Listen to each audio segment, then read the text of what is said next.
महाराष्ट्र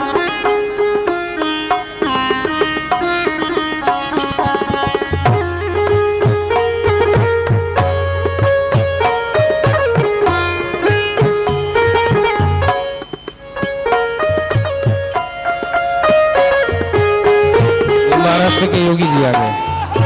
महादेव। वैसे अभी यहाँ पर उपस्थित इतने जन हैं, लेकिन त्रिमूर्ति परिवार बहुत बड़ा है। टिटवाला अम्बिवली ही नहीं, पूरे महाराष्ट्र तक फैला है महाराज, और महाराष्ट्र ही नहीं, उत्तर प्रदेश तक फैला है, पूरे भारत में फैला हुआ है, और आप सब भी इस परिवार के ही सदस्य हैं।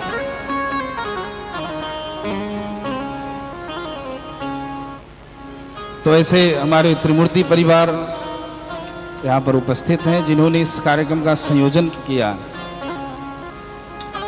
और इस परिवार के द्वारा और भी कई कार्यक्रम होते हैं, जैसे टिटवाला में भी होते हैं, खिचड़ी महोत्सव के रूप में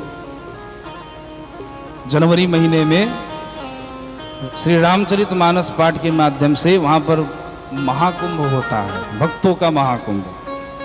स्थान है ईस्ट में, आप जब जाएंगे तो यहाँ से हम अम्बिवली से टिटवाला की तरफ, तो रास्ते में ही दाहिने तरफ में थोड़े पहाड़ पर श्री डूंगर वाली मैया का मंदिर पड़ेगा। उसी स्थल पर बड़ा ही दिव्यतम आयोजन, आपकी पूरी टीम, आपकी क्या, हम भी उसी टीम में हैं, बोलो राधे राधे। बढ़िया, बड़ा ही सुंदर आयोजन किया जाता है, और पिछले 7 वर्षों से, अब 8वां साल आने वाला है 2026 में। तो डेट, जो तारीख है कार्यक्रम की, वो बताने की जरूरत नहीं है। जो मकर संक्रांति के बाद जो शनिवार पड़ता है, उसी शनिवार के दिन हम लोग का कार्यक्रम पूरी तरह से तय रहता है। बस डेट देखने की जरूरत रहती है बाद में वो पत्रक आदि छपवाने के लिए, लेकिन हमेशा हर साल के लिए वही तारीख फिक्स है। तो आप लोग उस कार्यक्रम में भी आकर के आनंद ले सकते हैं। रामचरितमानस का पाठ और आरंभ तो प्रातः 4 बजे होता है। पूर्णाहुति कब होगी भगवान जाने, मतलब समझे पूर्णाहुति, क्योंकि इतने लोग आते हैं, अनेक जगहों से आते हैं, गाने वाले इतने तमाम गायक भी आते हैं। इतना अद्भुत महासंगम होता है कि रामचरितमानस पाठ लोग कहते हैं 24 घंटा में पूर्ण कर ले, लेकिन यहाँ तुम्हारा 40-40 घंटा चलता है। बोलो राधे राधे, जय सिया राम। और इसी टीम के द्वारा अभी अक्टूबर माह में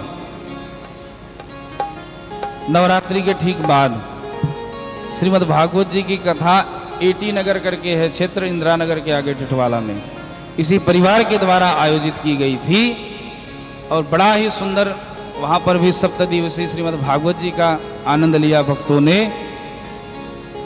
और डूंगर वाली ही मंदिर पर पितृपक्ष के अवसर पर जो भी आने वाला है, पितरों का महोत्सव आश्विन मास, उसमें भी भागवत कथा का आयोजन होता है, जो कि मंदिर में ही होता है, क्योंकि उस समय बरसात का आनंद लोग लेते हैं, तो मंदिर के भीतर ही आयोजित होता है।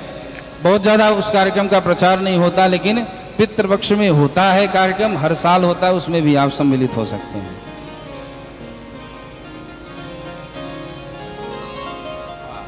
और एक विशेष सूचना है, श्रावण माह में भगवान शिव की कथा तो चली रही है, और श्रावण माह जब आएगा, अभी आने ही वाला है कुछ दिनों में, कुछ महीनों में, तो श्रावण माह में बड़ा ही दिव्य कांवर यात्रा का आयोजन त्रिमूर्ति परिवार के द्वारा किया जाता है। पिछले वर्ष भी बड़ी सुंदर, बड़ी दिव्य और भव्य कांवर यात्रा निकली थी। इस वर्ष भी कांवर यात्रा निकलेगी सावन के महीने में, और तीसरे रविवार को, ये भी तारीख फिक्स है, तीसरे रविवार, यानी श्रावण मास जब आरंभ होगा तो श्रावण महीने में जो तीसरा रविवार होगा, क्योंकि रविवार इसलिए लोग, क्योंकि सबकी छुट्टी रहती है, तो उस दिन बढ़िया रहेगा। और कथा में आपने सुना ना कि रविवार को सबसे पहले बनाया है भगवान शंकर ने, ये शंकर भगवान का ही वार रविवार है। कथा में आया था ना प्रसंग, जिन्होंने ध्यान से सुना होगा उनको याद होगा। तो रविवार के दिन, तीसरे रविवार को श्रावण माह में त्रिमूर्ति परिवार के द्वारा भव्य एवं दिव्य कांवड़ यात्रा का आयोजन होगा, जो कि कहाँ, यहाँ से आरंभ होकर के अंबरनाथ जो प्राचीन शिव मंदिर है वहां तक यह यात्रा जाएगी। एक बार जोरदार ताली हो जानी चाहिए त्रिमूर्ति परिवार के लिए, जो कि कहीं भी कोई धार्मिक कार्यक्रम हो, ये तो इस कार्यक्रम में इनकी पूरी की पूरी सहभागिता रहती है।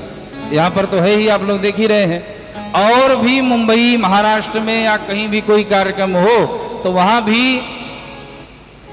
भले एक दो जन ही सही व्यस्तता के कारण, लेकिन हर जगह पहुंचने का प्रयास करते हैं और उस कार्यक्रम में सम्मिलित होते हैं। जो भी मन पड़ता है उस माध्यम से सहयोग भी करते हैं। तो एक बार और विशेष जोरदार ताली हो जानी चाहिए।